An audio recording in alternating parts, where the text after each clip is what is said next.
In a world where privacy has become a luxury only money can't buy, where every step of certain lives is documented and sold to the highest bidder, there exists an invisible line that separates protection from invasion. This line isn't drawn on any map, isn't marked by any sign. Yet those who dare to cross it discover that some boundaries are defended not by laws or lawyers, but by individuals whose loyalty runs deeper than duty itself. What happens when someone whose entire existence revolves around capturing moments that were never meant to be seen finally encounters a force that refuses to bend? When the hunter becomes the hunted and the protected becomes the protector. This is the story of one such encounter, where a single decision made in mere seconds would ripple through headlines, courtrooms, and conversations around dinner tables worldwide.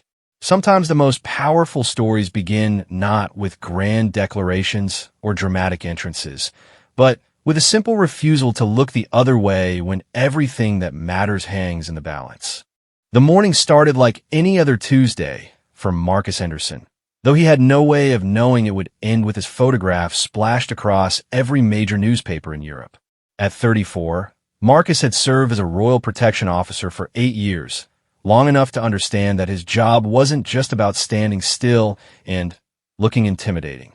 It was about reading situations, understanding threats, and making split-second decisions that could mean the difference between a peaceful day and a national incident.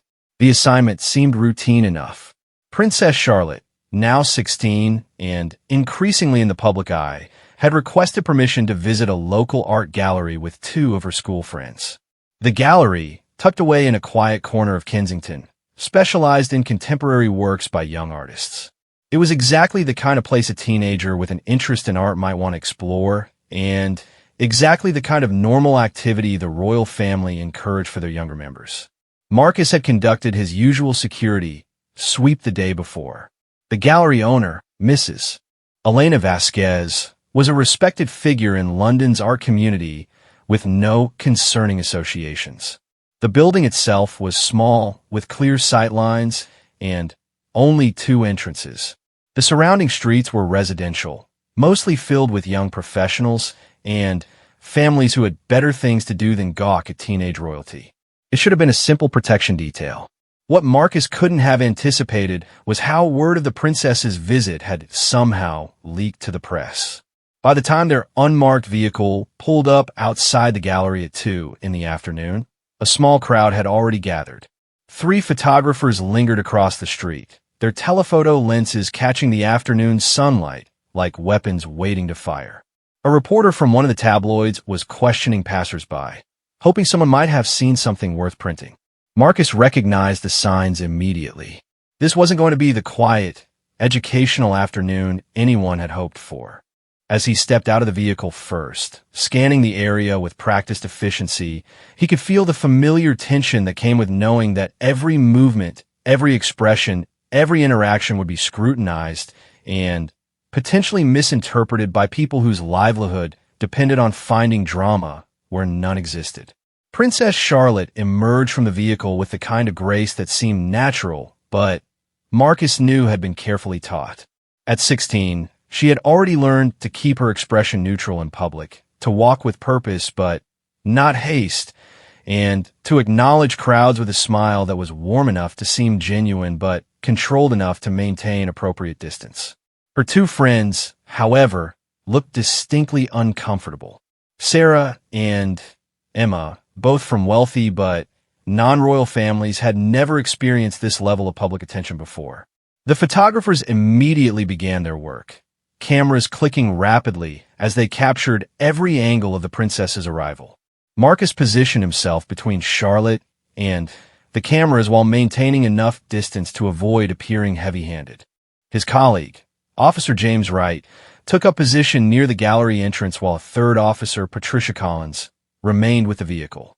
Mrs. Vasquez greeted them at the door with obvious nervousness. She had hosted minor celebrities before, but never anyone whose presence could potentially shut down her neighborhood. Marcus conducted a quick final sweep of the interior while Charlotte and her friends began exploring the exhibits.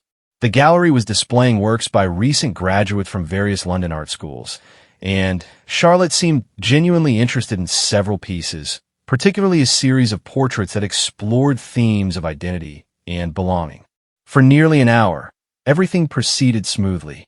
The photographers outside maintained their distance, occasionally repositioning themselves, but not attempting anything aggressive. A few local residents gathered to watch, but they were respectful and merely curious. Marcus began to think they might actually pull off a normal afternoon outing. The first sign of trouble came when a fourth photographer arrived. Marcus didn't recognize him, which was unusual since he made it his business to know the regular royal photographers by sight. This man was older, perhaps in his 50s, with the weathered look of someone who had spent decades chasing stories. His equipment was more extensive than the others, and he moved with the aggressive confidence of someone accustomed to getting the shots that others missed. The newcomer immediately began pushing boundaries that the other photographers had respected. He crossed the street, moving closer to the gallery windows. When Marcus stepped outside to observe, the man made direct eye contact and smiled in a way that was more challenge than greeting. Marcus had been in this job long enough to recognize when someone was testing limits, probing for weaknesses in security protocols. Inside the gallery, Charlotte was examining a particularly striking painting when her friend Sarah noticed the increased activity outside. "There are more of them now," she whispered, glancing nervously toward the windows.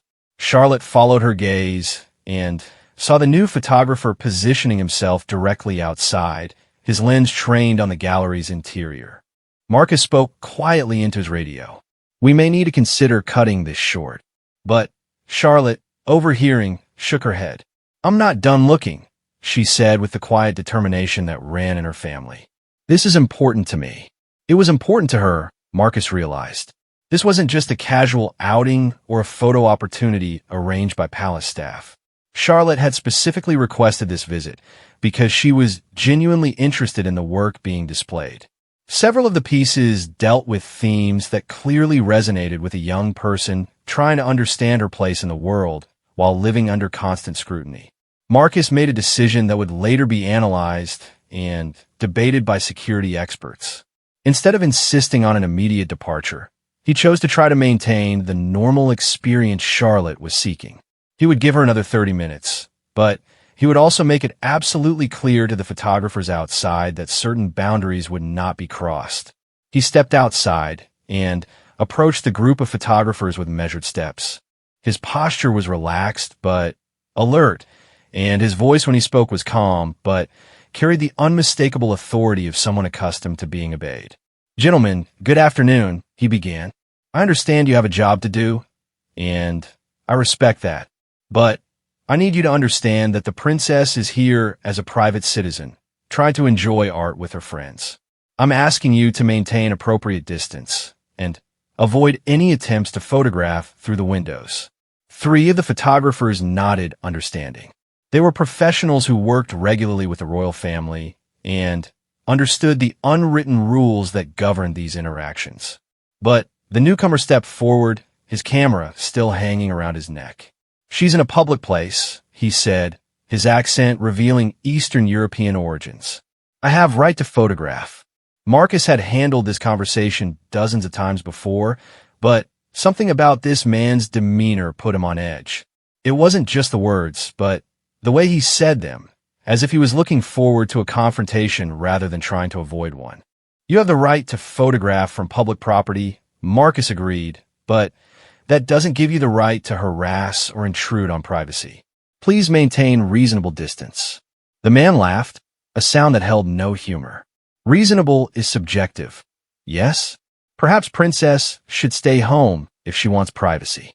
That was when Marcus knew this situation was going to escalate.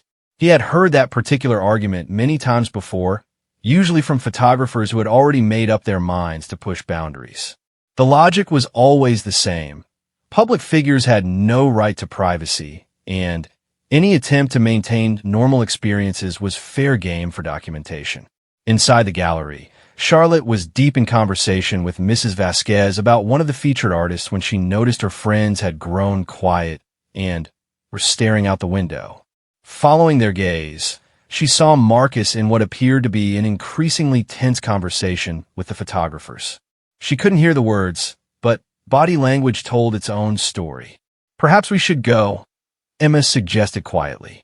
She came from a family that valued privacy above almost everything else, and the idea of being photographed without permission made her deeply uncomfortable. But Charlotte surprised her friends with her response. "No," she said firmly. "I shouldn't have to leave just because someone with a camera decides they want to make money from pictures of me looking at art. That's not fair to me, and it's not fair to Mrs. Vasquez or these artists who deserve to have their work seen and appreciated." It was a moment of clarity that would prove significant in the events that followed. Charlotte wasn't just being stubborn or testing her independence. She was making a conscious decision about the kind of life she wanted to lead and the precedents she was willing to set. At 16, she was already grappling with questions that most people never have to consider. How much of your personal freedom are you willing to sacrifice to avoid conflict? At what point does reasonable accommodation become unreasonable surrender? Outside, the conversation between Marcus and the persistent photographer was becoming more heated. The man had moved closer to the gallery window and was now openly taking photographs of the interior, his flash firing repeatedly despite Marcus's request to stop. "Sir, I need you to step back," Marcus said, his voice taking on the edge that his colleagues recognized as a warning sign. "You're disrupting a private visit." "Private?" The photographer laughed again. "Nothing about royal family is private. Every moment is public interest. Every breath is news." He raised his camera again, this time aiming directly at Charlotte, who was visible through the gallery's large front window. The flash fired once, twice, 3 times in rapid succession. Marcus saw Charlotte flinch and step back from the window, her enjoyment of the afternoon clearly shattered. That was when Marcus made the decision that would define everything that came next. This wasn't just about photography anymore. This was about a 16-year-old girl who was trying to have a normal experience and being deliberately prevented from doing so by an adult who knew exactly what he was doing. Marcus stepped directly between the photographer and the window, blocking the line of sight. "Sir, that's enough. You need to move back to public property and maintain appropriate distance." But instead of complying, the photographer attempted to step around Marcus, camera raised. "You cannot stop me," he said. "I go where I want, photograph what I want." Marcus later remembered thinking that this was the moment when everything changed. Not just for that afternoon, but for how these situations would be handled going forward. Because sometimes he realized someone has to draw a line and refuse to let it be crossed, regardless of the consequences. The photographer took another step toward the window, camera raised, flash ready. Marcus could see Charlotte inside, now clearly distressed and trying to position herself away from the windows while still pretending to look at the art. Her friends had moved to shield her from view, but the gallery's open layout made complete privacy impossible. Marcus made his choice. He placed himself directly in front of the photographer, close enough that any picture would be blocked, close enough that the message was unmistakable. "I said that's enough." The photographer's eyes narrowed, and Marcus could see him calculating his next move. This was clearly a man who was used to getting what he wanted, who had probably bulldozed past security and boundaries countless times before. But he was also looking at a protection officer who had made it clear that today was going to be different. The other photographers had stopped their own work and were now watching the confrontation unfold. Mrs. Vasquez had appeared in the gallery doorway, looking concerned. Even the small crowd of onlookers had fallen quiet, sensing that something significant was happening. What happened next would be debated in newspapers, analyzed by security experts, and discussed in Parliament.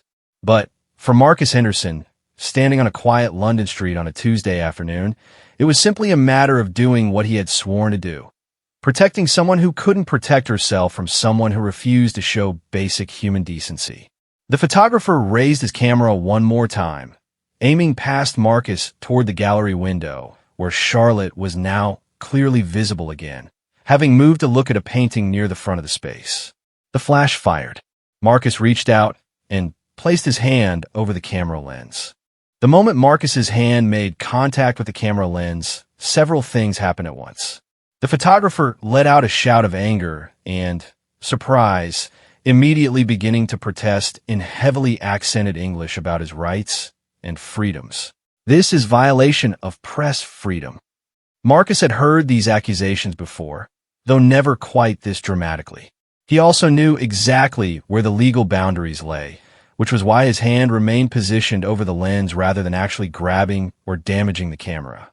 Sir, you are disrupting a private visit and ignoring reasonable requests to maintain appropriate distance. I am asking you one final time to step back to public property. But the photographer had clearly decided that confrontation was more valuable than cooperation. Instead of stepping back, he pressed forward, tried to push past Marcus to get a clear shot of the gallery interior. I have right to be here. You have no authority over public street. The man was technically correct about public property rights, but he was also deliberately ignoring the broader context of harassment and the specific protections that applied to members of the royal family. Marcus knew that his actions would be scrutinized later, which was exactly why he had chosen the most minimal intervention possible. But he also knew that allowing the situation to continue would only escalate the harassment and potentially put Charlotte in a position where she would have to choose between enduring continued intrusion or cutting short an activity that clearly mattered to her. Inside the gallery, Charlotte was trying to maintain some semblance of normalcy while being acutely aware that her protection officer was involved in an increasingly heated confrontation just outside the window. Her friends were obviously uncomfortable and kept glancing toward the door, clearly ready to leave at the first suggestion. Mrs. Vasquez was attempting to continue the tour of the exhibits, but her nervous energy was making concentration impossible. Should we call someone? Sarah asked quietly, gesturing toward the scene outside, where Marcus continued to block the aggressive photographer while the other media representatives captured every moment of the confrontation. Charlotte considered the question carefully. Calling for additional backup would certainly resolve the immediate situation, but it would also transform what should have been a simple gallery visit into a major security incident. More officers would mean more attention, more questions, and ultimately more photographs and stories about her inability to have normal experiences without causing disruptions. Not yet, she decided. Marcus knows what he's doing. She was right about that.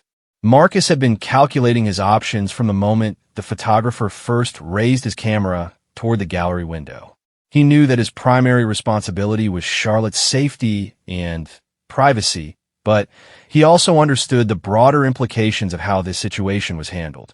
Too little intervention, and photographers would learn that harassment tactics were effective. Too much intervention, and he risked creating a larger incident that would overshadow whatever positive experience Charlotte might have gained from her gallery visit. The photographer made the decision for him. Instead of accepting the blocked shot and moving to a different position, he attempted to physically push Marcus aside while simultaneously trying to maneuver his camera around the obstruction. The movement brought him into direct physical contact with a protection officer, which immediately elevated the situation beyond a simple disagreement about photography rights.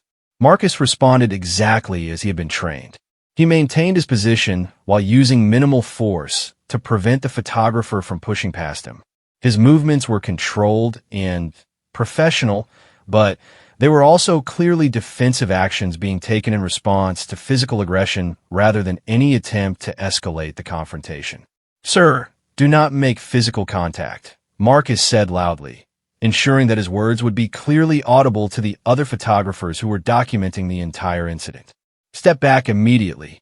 But the photographer seemed determined to turn this into exactly the kind of incident that would generate headlines and potentially substantial compensation if he could later claim excessive force or violation of his rights. He pushed against Marcus again, this time more forcefully, while shouting about police brutality and freedom of the press. Marcus made a quick assessment of the situation. The photographer was clearly not going to de-escalate voluntarily, The other media representatives were capturing everything for their own stories. And inside the gallery, Charlotte was being forced to witness her protection officer being physically confronted by someone whose only goal was to photograph her without permission. He spoke quietly into his radio, requesting immediate backup, while maintaining his position between the photographer and the gallery window. "This is Henderson. Need additional units at my location." Situation escalating with aggressive photographer. The photographer seemed to interpret the radio call as victory, assuming that Marcus was calling for help because he couldn't handle the situation alone. "Yes, call police," he shouted triumphantly. "Let them see how you prevent legitimate journalism." What the photographer didn't understand was that Marcus wasn't calling for help because he was overwhelmed. He was calling for backup because he recognized that this situation was about to become a legal matter that would require proper documentation and witness statements. When someone decided to physically confront a protection officer in the course of their duties, it stopped being about photography and started being about assault on a law enforcement official. The other photographers had initially been focused on capturing images of the confrontation, but as the situation escalated, at least two of them began to step back, recognizing that they were witnessing something that went beyond their usual professional activities. These were experienced royal photographers who understood that there was a difference between taking pictures of public appearances and documenting what appeared to be the prelude to criminal charges. Inside the gallery, Mrs. Vasquez had made the decision that the safety and comfort of her visitors was more important than maintaining the facade that everything was normal. She approached Charlotte with obvious reluctance, but clear determination. "Your Highness, perhaps it would be best if you and your friends moved to our back room for a few minutes while this situation is resolved." Charlotte looked out the window at Marcus, who was still maintaining his professional composure despite being in an increasingly volatile confrontation with someone who seemed determined to escalate rather than resolve the situation. She could see the tension in his posture and recognized that he was managing a situation that could easily spiral out of control if not handled carefully. "Yes," she agreed, finally, accepting that her attempt at a normal afternoon had been thoroughly disrupted. "That's probably wise." As Charlotte and her friends moved toward the back of the gallery, the photographer outside seemed to realize that his primary target was disappearing from view. This prompted him to make one final attempt to push past Marcus, this time with enough force that Marcus had to actively resist to maintain his position. That was the moment when the situation crossed the line from confrontation to assault. Marcus had been professionally tolerant of verbal abuse, aggressive posturing, and even minor physical contact. But when the photographer escalated to actual physical force in an attempt to reach someone under Marcus's protection, the response was swift and decisive. Marcus used a standard defensive technique to neutralize the threat while minimizing harm to the photographer. The man found himself on the ground, not injured but certainly surprised, with Marcus standing over him in a position that made further aggressive action impossible. "You're under arrest for assault on a police officer and harassment," Marcus stated clearly, his words carrying easily to the other photographers and the small crowd of onlookers who had gathered to watch the confrontation unfold. The arrested photographer immediately began shouting about his innocence, claiming that he had been attacked without provocation and demanding that witnesses confirm his version of events. But the other media representatives had captured the entire sequence, and the evidence clearly showed who had initiated physical contact and who had been defending their position. Within minutes, additional protection officers arrived on scene, along with local police who would handle the arrest and booking procedures. Marcus provided a concise report of events while maintaining visual contact with the gallery, where Charlotte was now completely out of public view, but undoubtedly aware that her simple desire to look at art had resulted in someone being arrested. Officer Wright approached Marcus as the arrested photographer was being placed in a police vehicle, still protesting his innocence and promising legal action against everyone involved. "How do you want to handle departure?" Wright asked, gesturing toward the gallery where Charlotte and her friend were waiting. Marcus considered their options. The front entrance was now crowded with additional media representatives who had arrived after hearing radio chatter about an arrest involving royal protection. The back exit led to a narrow alley that would provide more privacy, but also presented security challenges since it hadn't been part of their original route planning. Front entrance, Marcus decided, let's not act like we're hiding from anyone. It was a choice that reflected his philosophy about protection work, creating the impression that royal family members had to sneak around or hide from public view only encouraged more aggressive behavior from those who viewed any public appearance as an opportunity for profit.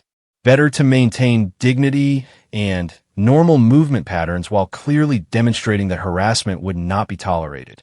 When Charlotte and her friends emerged from the gallery, they found a dramatically changed scene.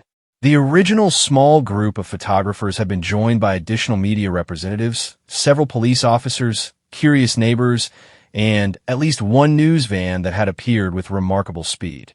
What should have been a quiet departure from an art gallery had become a minor media circus. Charlotte handled the situation with the poise that had been carefully cultivated through years of similar experiences, though none quite this dramatic. She walked to the vehicle at a normal pace, acknowledged the crowd with a brief smile that conveyed gratitude for their interest without encouraging further attention, and entered the vehicle without any apparent concern for the chaos that surrounded her departure. Her friends were less composed. Sarah looked genuinely shaken by the entire experience, while Emma kept glancing back at the police vehicle where the arrested photographer was still visible through the rear window. Neither had expected their afternoon of looking at art to result in someone being arrested and themselves being photographed by dozens of people whose interest in them was entirely secondary to their connection to Charlotte. As their vehicle pulled away from the gallery, Charlotte finally allowed herself to show some of the frustration she had been carefully controlling throughout the incident. "This is exactly why we can't have normal experiences," she said, though her tone was more sad than angry. "Someone always has to turn it into something it's not supposed to be." Marcus, now in the front passenger seat, turned to address her directly. "Your Highness, I want you to understand that what happened today was not normal. Most photographers are professional and respectful. This individual was deliberately trying to create a confrontation." Charlotte nodded, understanding the distinction, but also recognizing the broader pattern. Whether photographers were professional or confrontational, the result was often the same. Normal experiences became public spectacles, and simple activities required security planning and risk assessment. At 16, she was already learning that her choices weren't just about what she wanted to do, but about what consequences her presence might create for others. "Did I do the right thing?" she asked. "Should I have left earlier?" It was a question that Marcus would remember for years afterward, because it revealed something important about Charlotte's character. Even after being harassed and having her afternoon disrupted, her first concern wasn't about her own inconvenience, but about whether her choices had created problems for others. "You did exactly the right thing," Marcus assured her. "You tried to have a normal experience. You were respectful to Mrs. Vasquez and her gallery, and when the situation became untenable, you handled it with dignity. That's all anyone can ask for." But even as he said the words, Marcus knew that the story was far from over. Within hours, photographs of the confrontation would be circulating on social media and appearing in online news reports. By the next morning, the incident would be front-page news in several tabloids, with headlines that would inevitably focus more on drama than on the actual facts of what had occurred. The arrested photographer would probably be released within hours and would likely contact legal representation who specialized in press freedom cases. There would be statements from civil liberties organizations about the rights of journalists, counter-statements from palace officials about the rights of royal family members to reasonable privacy, and endless analysis from experts who hadn't been present but had strong opinions about what should have happened differently. Charlotte understood this pattern as well as Marcus did. She had lived through enough media cycles to know that the story would evolve and change as it was retold, with each version emphasizing different aspects depending on the perspective of whoever was doing the telling. By the time the story finished circulating, it might bear little resemblance to the actual events of the afternoon. As their vehicle turned onto a main road, and the gallery district disappeared behind them, Charlotte made a decision that would prove as significant as Marcus's choice to place his hand over the camera lens. She pulled out her phone and began composing a message that would change how this story was understood by the public and, more importantly, establish precedents for how similar situations would be handled in the future. The afternoon had started with a simple desire to look at art.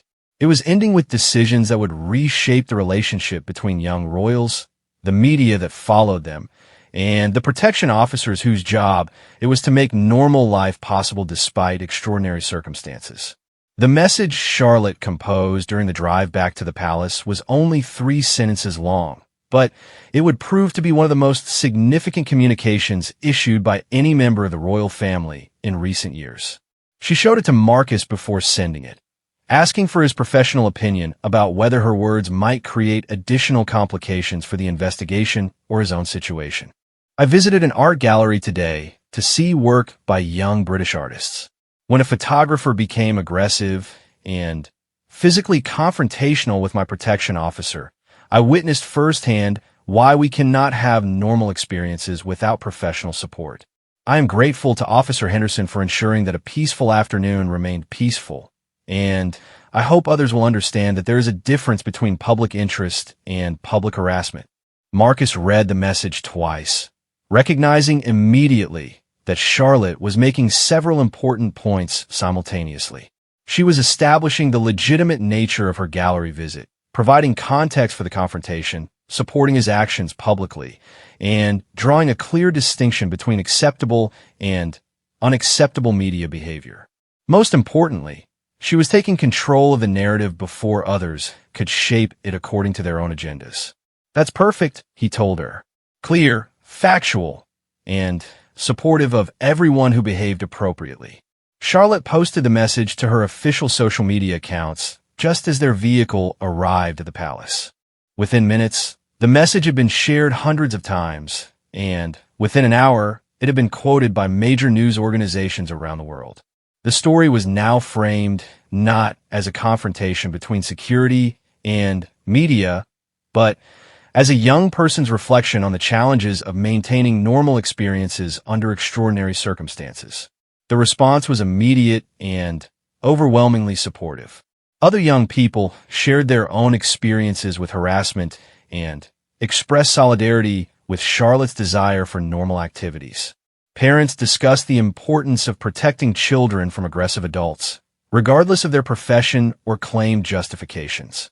Media professionals themselves began debating the difference between legitimate journalism and predatory behavior. But the most significant response came from an unexpected source. Mrs. Elena Vasquez, the gallery owner, issued her own statement about the afternoon's events. Her account provided crucial context that would reshape how the entire incident was understood. Princess Charlotte and her friends were model visitors, Mrs. Vasquez wrote. They were genuinely interested in the art, asked thoughtful questions, and treated our space with respect. The disruption came entirely from outside, from someone who seemed more interested in creating a scene than documenting anything of actual news value. Officer Henderson was professional and patient, trying repeatedly to resolve the situation without conflict. The photographer involved showed no interest in compromise or reasonable accommodation. The gallery owner's statement was particularly powerful because she was a neutral party with no obvious stake in protecting either the royal family or the photographer. Her perspective as a small business owner who had simply wanted to host some teenagers looking at art resonated with people who understood the frustration of having normal activities disrupted by someone else's agenda. By the next morning, the story had taken on dimensions that no one had anticipated. The arrested photographer, whose name was Viktor Petrov, had indeed retained legal representation specializing in press freedom cases. But instead of generating sympathy for his situation, his lawyer's statements about the absolute rights of photographers to document public figures had provoked a backlash from people who felt that 16-year-olds deserved some protection from aggressive adult behavior. The legal case itself proved to be straightforward. Multiple witnesses, including other photographers, confirmed that Petrov had initiated physical contact with Marcus after being repeatedly asked to maintain appropriate distance. Security camera footage from surrounding businesses corroborated this account. Petrov was charged with assault on a police officer, harassment, and disturbing the peace. But the broader implications were more complex and longer-lasting. The incident had highlighted fundamental questions about the balance between media access and personal privacy, the protection of minors in public life, and the role of security personnel in maintaining that balance. Marcus found himself at the center of discussions that extended far beyond his specific actions on that Tuesday afternoon. Security experts analyzed his decision-making process, concluding that his graduated response and minimal use of force represented best practices for protection work. Media law specialists debated the boundaries between legitimate journalism and harassment. Child welfare advocates pointed to the incident as an example of why young people in public life needed stronger protections. The most significant long-term impact, however, came from changes in how royal protection was conducted. Charlotte's public statement, combined with the clear evidence of harassment and the overwhelming public support for reasonable boundaries, provided the justification for new protocols that gave protection officers broader authority to intervene when media behavior crossed the line from professional documentation to personal harassment. These new protocols, informally known as the Henderson Guidelines within royal protection circles, established clear criteria for when intervention was appropriate and what methods could be used. They also created formal procedures for documenting incidents and ensuring that protection officers had the support they needed when making difficult decisions about balancing media access with personal safety and privacy. Marcus continued his career in royal protection for several more years, eventually becoming a senior instructor responsible for training new officers. He frequently used the gallery incident as a case study, not because it represented perfect decision-making, but because it illustrated the complexity of real-world situations where there are no perfect choices, only decisions made with the best available information under challenging circumstances. Charlotte, meanwhile, continued visiting art galleries, though future outings were planned with more sophisticated security arrangements that allowed for normal experiences while preventing the kind of harassment that had disrupted her afternoon of looking at contemporary art. She often spoke about the incident in later interviews, using it as an example of why young people in public life needed advocates who were willing to draw clear boundaries about acceptable behavior. Viktor Petrov eventually pleaded guilty to reduced charges and paid fines for his behavior. He continued working as a freelance photographer, though his reputation within the industry was permanently damaged by the incident. Other photographers began to distance themselves from tactics that could be seen as harassment rather than legitimate journalism, recognizing that public opinion had shifted against aggressive pursuit of personal photographs. Mrs. Vasquez saw her gallery benefit enormously from the attention generated by the incident. The young artists whose work Charlotte had come to see found themselves with international recognition they never could have anticipated. Several of them went on to successful careers, and they often credited the gallery visit that was supposed to be private with launching their professional lives. The broader impact on media behavior was gradual but noticeable. The incident became a reference point for discussions about appropriate boundaries in photographing young people. While aggressive photographers didn't disappear entirely, there was increased awareness that the public was no longer automatically sympathetic to claims of press freedom when those claims involved harassment of minors. 5 years later, Marcus was invited to speak at an international conference on protection services.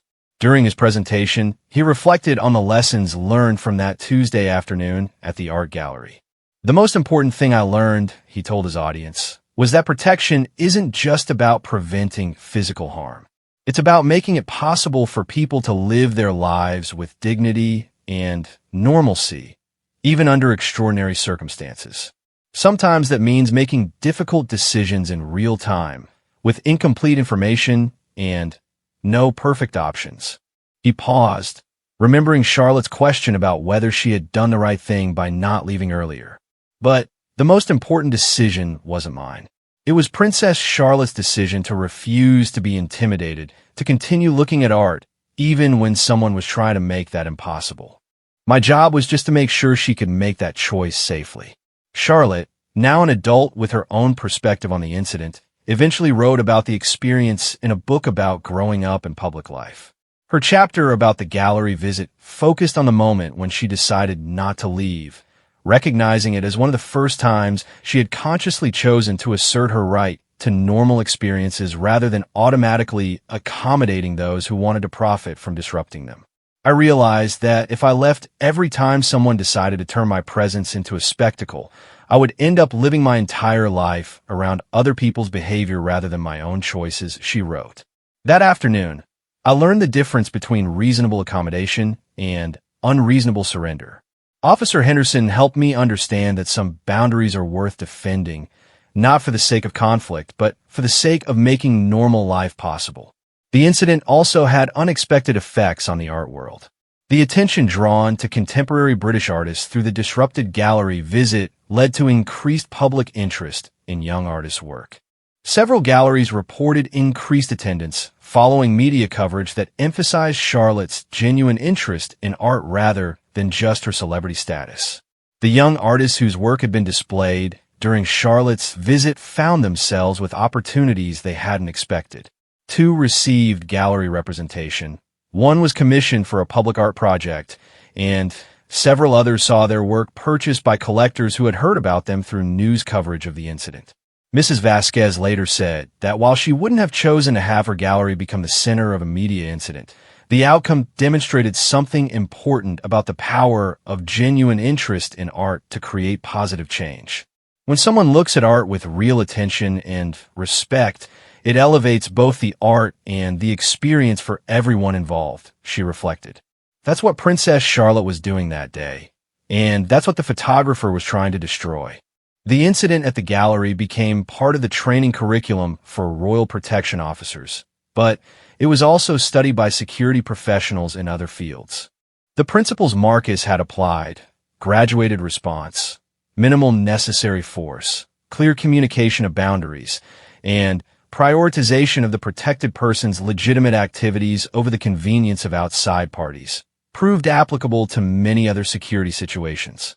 Marcus eventually retired from royal protection and established a consulting firm that helped other security professionals develop protocols for handling media-related challenges.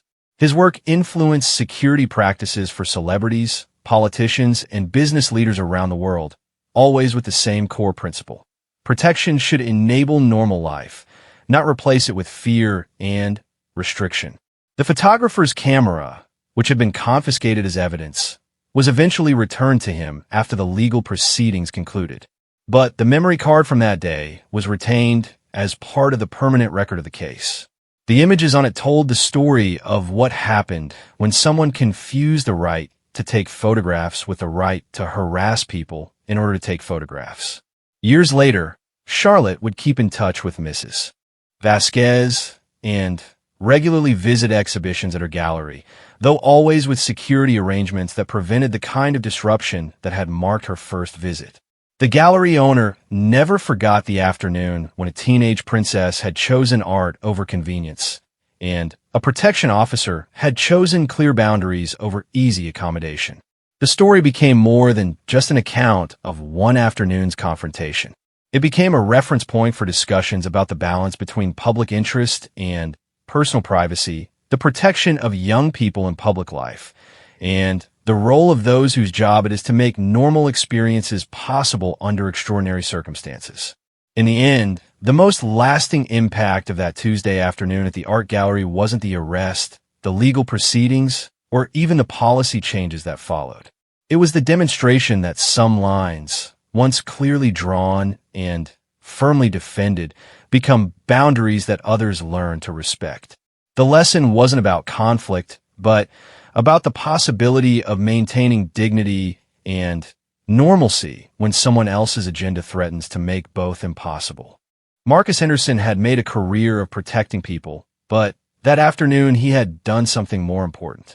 He had protected a young person's right to look at art without harassment, to have normal experiences despite extraordinary circumstances, and to make choices based on her own interests rather than other people's behavior. In the end, those might be the most important things anyone can protect.